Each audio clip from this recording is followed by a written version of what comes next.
Cinema ரகசியம் நேயர்களுக்கு வணக்கம். தமிழ் சினிமா வரலாற்றில் கண்ணதாசன் ஒரு இமயம் என்றால் அவருக்கு பின் வந்த வாலி ஒரு சிகரம்.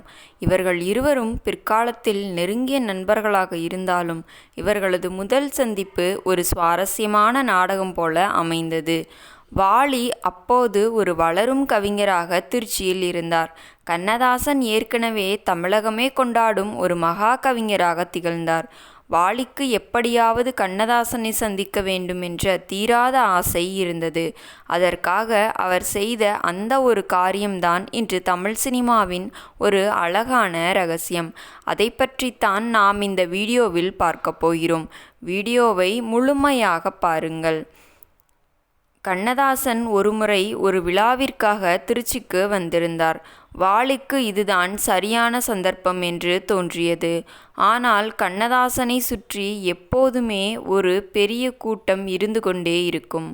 அவரை நெருங்குவது அவ்வளவு எளிதல்ல. வாலி அப்போது ஒரு தந்திரத்தை கையாண்டார்.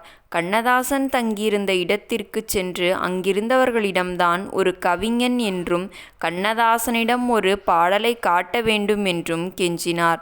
இறுதியில் வாய்ப்பு கிடைத்தது. கண்ணதாசன் முன் நின்ற வாலி தான் எழுதிய ஒரு பாடலை காட்டினார்.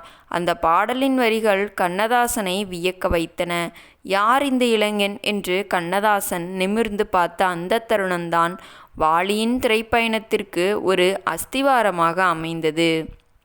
ஒரு கவிஞன் இன்னொரு கவிஞனின் திறமையை அடையாளம் கண்ட அந்த நொடி ஒரு வரலாற்று அதிசயம். இந்த சம்பவத்தில் நாம் கவனிக்க வேண்டிய மையக்கருத்து என்னவென்றால், ஒரு மாமேதை தனது வாரிசை எப்படி தயார் செய்கிறார் என்பதுதான்.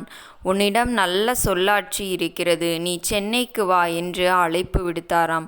கண்ணதாசன் ஒரு கடலைப் போல பொங்கி பிரவகித்த காலத்தில் வாலி ஒரு நதியைப் போல தனக்கான பாதையை தேடிக்கொண்டிருந்தார்.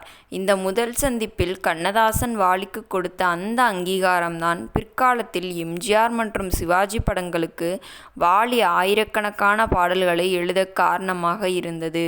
எனக்கு முன்னே ஒருவன் கண்ணதாசன் இருக்கிறான், அவனுக்கு பின்னே நான் வருவேன் என்று வாலி எப்போதும் பெருமையாகவே சொல்வார். அந்த பெருமைக்கு விதை போட்ட இடம்தான் இந்த திருச்சி சந்திப்பு. கண்ணதாசன் வாலி ஆகிய இருவருமே இன்று நம்மிடம் இல்லை. ஆனால் அவர்கள் திருச்சியில் முதலில் கைகுலுக்கிக் கொண்ட அந்த தருணம் தமிழ் சினிமாவின் இசை வரலாற்றையே மாற்றியமைத்தது. வாலி தனது சுயசரிதையில் இந்த சம்பவத்தை மிக உருக்கமாக பதிவு செய்திருப்பார். ஒரு கவிஞன் இன்னொரு கவிஞனை வாழ்த்திய அந்த பண்புதான் தமிழ் திரையுலகின் நிஜமான ரகசியம். நேயர்களே, இது போன்ற வீடியோக்களை நீங்கள் தொடர்ந்து பார்க்க வேண்டுமென்றால் மறக்காமல் நமது சினிமா ரகசியம் சேனலை சப்ஸ்கிரைப் செய்து கொள்ளுங்கள். உங்களின் ஆதரவு தான் எங்களின் மிகப்பெரிய பலம். இந்த வீடியோ உங்களுக்கு பிடித்திருந்தால் மறக்காமல் வீடியோவிற்கு ஒரு லைக் செய்யுங்கள். மீண்டும் நாளை இது போன்ற சுவாரஸ்யமான சினிமா தளத்துடன் உங்களை சந்திக்கிறேன். நன்றி, வணக்கம்.